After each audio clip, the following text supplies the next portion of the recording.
I always knew my HOA was bad, but nothing prepared me for the day I discovered what they were hiding behind my property line. It started on a Thursday afternoon, the kind of calm, sunny day where nothing should go wrong.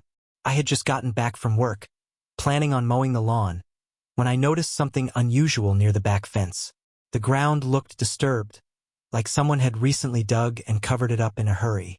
My backyard was usually untouched, so seeing the soil ripped up, uneven, and still damp from some sort of late-night activity instantly triggered my suspicion. I walked closer.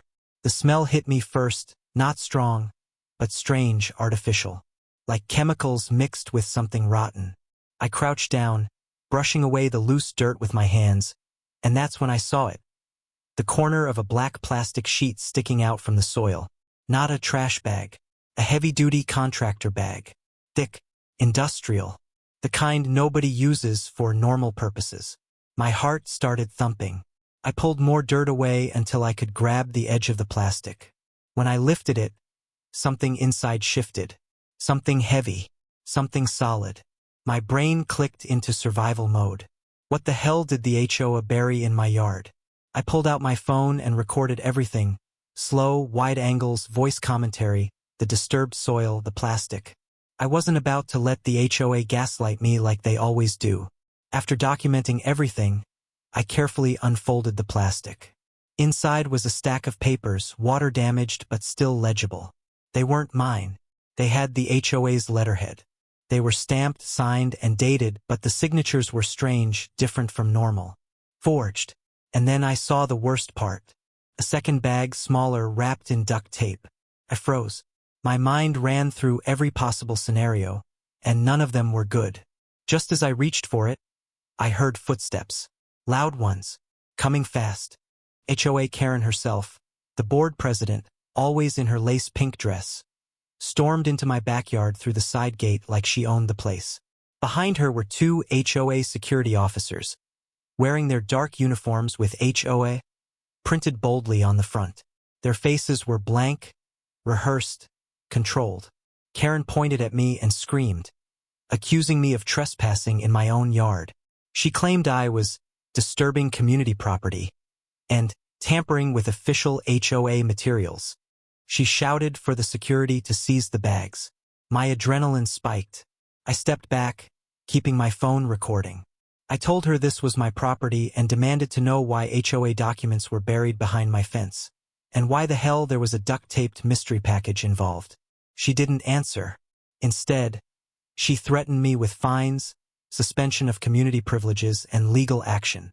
But her eyes gave her away. She looked terrified. Then one of the officers grabbed the smaller duct-taped bundle. He held it like it was explosive, panicked, whispering something to Karen. Her whole expression changed, from entitled fury to pure fear. That's when I realized.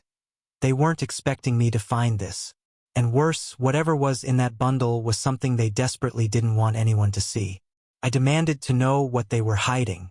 Karen stepped forward and said something that sent chills down my spine. This never happened. If you talk about this, we'll make sure the police know you buried it. Just like that, they walked out of my yard with the package and the forged documents. But they forgot one thing. I had everything on camera, and I wasn't letting this go. I spent the rest of the day analyzing the video, cataloging every frame, and planning my next move. I didn't know exactly what the HOA buried, but I knew one thing for certain. They committed something horrendous, and they were willing to destroy my life to cover it up. Tomorrow, I would start exposing the entire operation. Little did I know that by the end of the week, my life and the entire neighborhood would erupt into the biggest HOA scandal in state history. By sunrise the next morning, the HOA had already started their retaliation. I woke up to find a bright orange violation notice taped across my front door. Bold, aggressive, and completely fabricated. Unauthorized excavation on community property, it said. They claimed I illegally dug into a shared maintenance zone, which was a lie. The fence line behind my yard was clearly marked on every official plot map. But the HOA didn't care about facts, they cared about control. As I pulled the paper down, I saw a second notice underneath it, then a third, then a fourth. Overnight, The HOA had plastered more than 12 citations on my house. Noise violations, grass length violations, unapproved landscaping modifications, even a claim that my fence was leaning in a hazardous direction. Despite being perfectly straight, it was obvious. They were trying to bury me in fines until I backed off the discovery. But I wasn't backing off anything. I grabbed my camera, documenting every bogus violation, narrating each detail, every angle, every timestamp. If they wanted a war, I was going to fight smart. Before I could even finish recording, a white HOA golf cart pulled up to my house.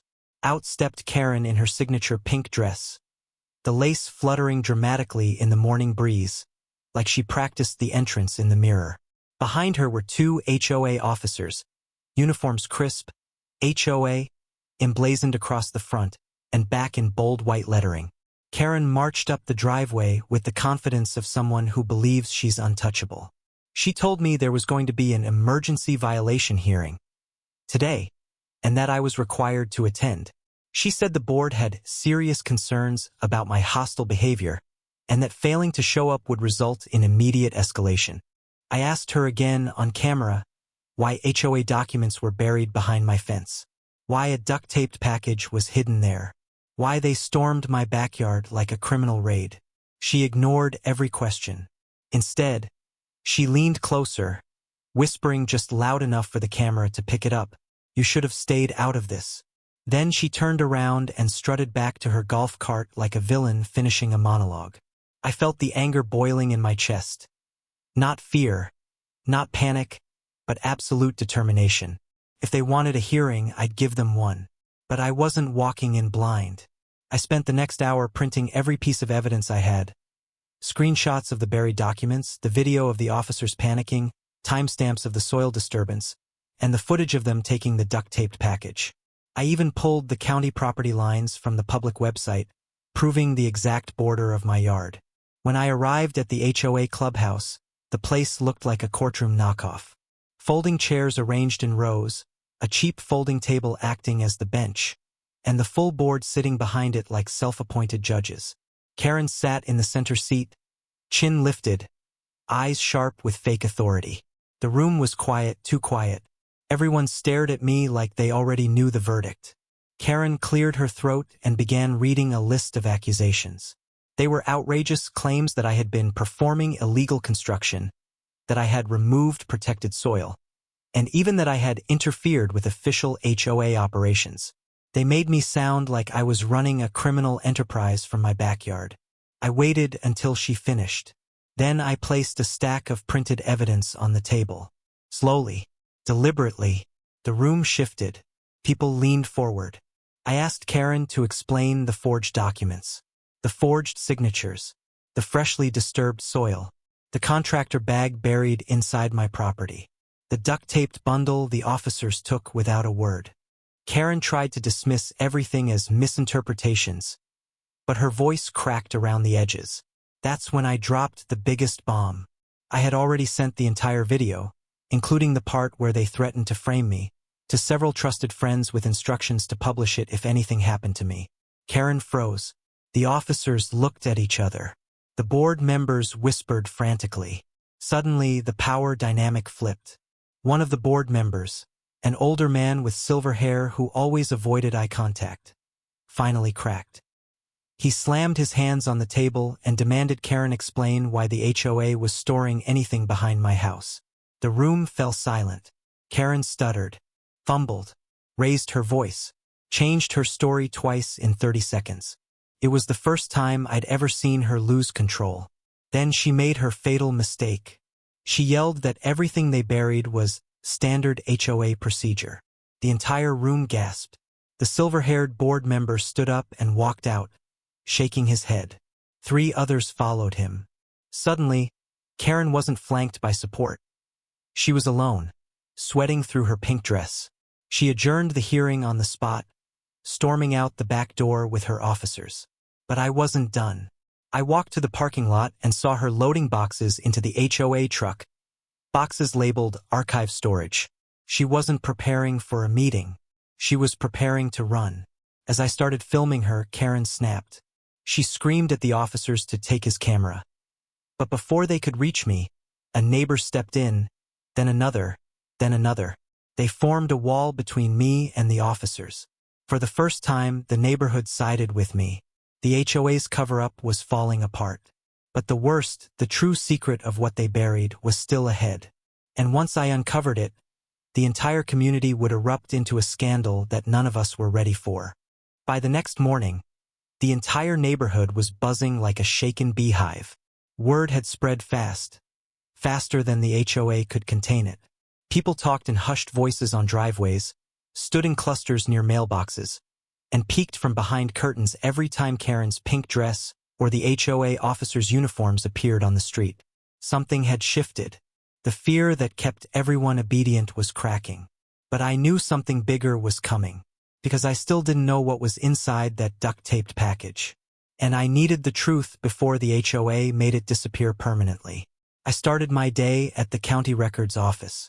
If the HOA buried something behind my yard, it had to be connected to property, permits, or land usage. I requested every file related to my neighborhood, zoning maps, past construction requests, legal disputes, environmental inspections. It took nearly 2 hours of flipping through dusty folders before I found something strange. A soil contamination notice issued 3 years ago, but it wasn't for my property. It was addressed directly to the HOA board, and the signature line was the same fake signature I saw on the buried documents. My stomach tightened. The notice warned of hazardous chemicals discovered in a drainage tunnel that ran behind several houses, including mine.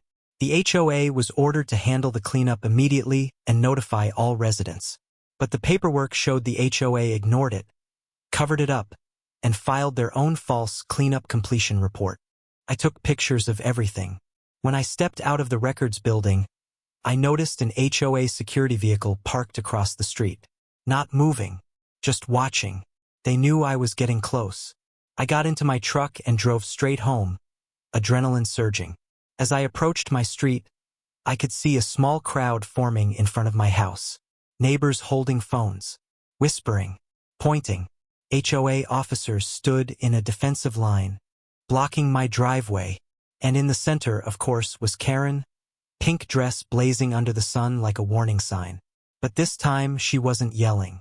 She looked terrified, because the silver-haired board member who walked out of the hearing yesterday was standing beside her, holding a huge metal lockbox, the kind used by banks, not HOAs. He spotted me immediately and shouted for me to come over. Karen tried to stop him, grabbing his arm and hissing something under her breath, but he pulled away. He carried the box toward me, hands shaking as if it burned him to touch it.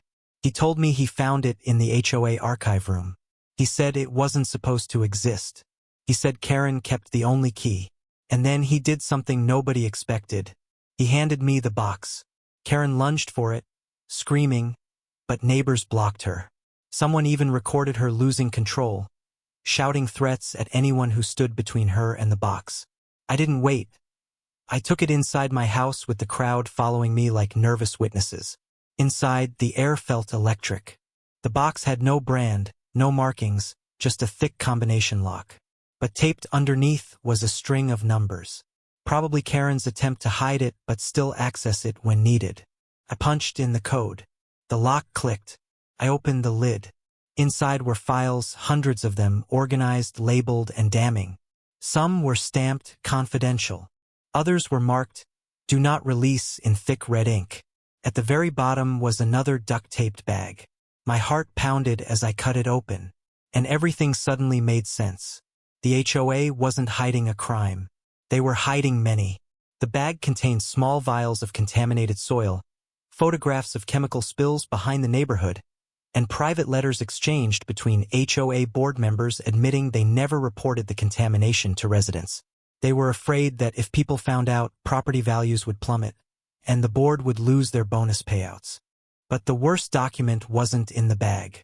It was in a thin manila folder labeled Liability, Frame Operation. I opened it. Inside was a detailed plan to blame me for illegally dumping hazardous material behind his property. They planned to accuse me, fine me, evict me, and then use my property as the new community storage site. They wanted me gone because I lived right next to the contaminated drainage tunnel. If I discovered the truth, the entire HOA would be responsible for millions in cleanup costs.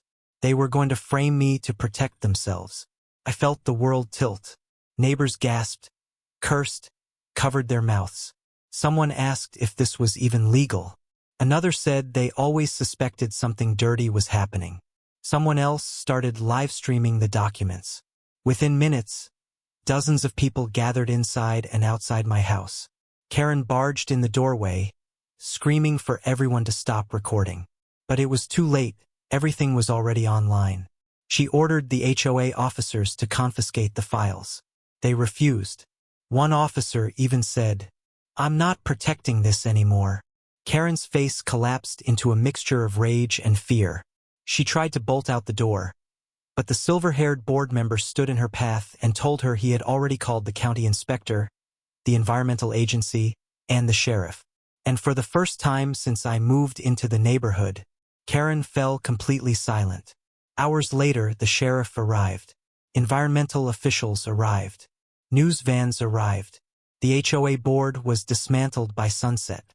Karen was taken away in handcuffs, screaming about conspiracies and ungrateful residents. And the neighborhood finally saw the truth. They weren't dealing with a strict HOA. They were dealing with a corrupt group willing to bury evidence, literally, to protect themselves.